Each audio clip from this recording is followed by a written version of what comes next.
ნამდვილად სამწუხაროა, რაც მიხილეთ ხმათა დარბაზში. აგენტურამ კიდევ ერთხელ აჩვენა საკუთარი სახე.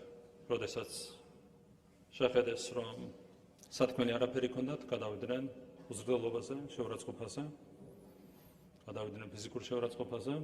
ეს არის მათი სამარცხვინო სახე. თუმცა ქართული არ არის შეცვალო, გამომდინარე იქიდან, რომ როდესაც არ გაქვს არც განათლება, არც ინტელექტი, არც კეთილსინდისიერება, არც პატრიოტიზმი, რთულია სხვანაირად იმოქმედა და ამ დღეში არიან ეს ადამიანები. ძალიან სამწუხაროა, რომ პირდაპირ ვიტყვი, კაცი კაცს არ გავს და ქალი ქალს არ გავს. როცა უყურებთ ამ აგენტურას, ეს არის მათი საერთო სახე. ღირსება დაკარგული ადამიანების ერთობა, რაც ნამდვილად ტრაგიკული მოვლენაა. ასეთები იყვნენ ქართველი ბოლშევიკები ერთი საუკუნის წინ. მათაც დაკარგული ჰქონდათ კაცს კაცის სახე და ქალს ქალის სახე.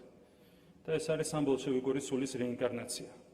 და საერთო რა ჰქონდათ მაშინდელ ბოლშევიკებს და დღევანდელ აგენტურას, რომელსაც თავის დროზე ოპოზიციას უწოდებდით, რაც მათთვის ძალიან დიდი კომპლიმენტი იყო. საერთო არის ის, რომ ორივე იყო აგენტურა. როდესაც ხელი გაქვს მოწერილი ჯაშუშობაზე, აგენტობაზე, იქ უბრალოდ შეუძლებელია შენთვის, რომ იმოქმედო ღირსეულად, კაცმა კაცივით, ქალმა ქალივით, ეს უბრალოდ შეუძლებელია. ამიტომ ძალიან ბევრი ადამიანი გვიყურებს, მათ შორის ახალგაზრდები გვიყურებენ.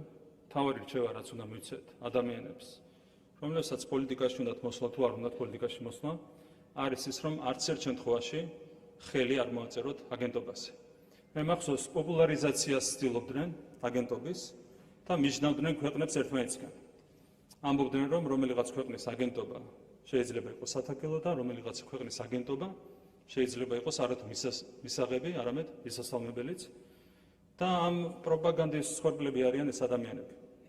მათ რეალურად ხელი მოაწერეს საკუთარ ღირსებაზე უარის თქმას და ხედავთ ამის კონკრეტულ გამოხატულებას დღეს ჩვენს ხმათა დარბაზში.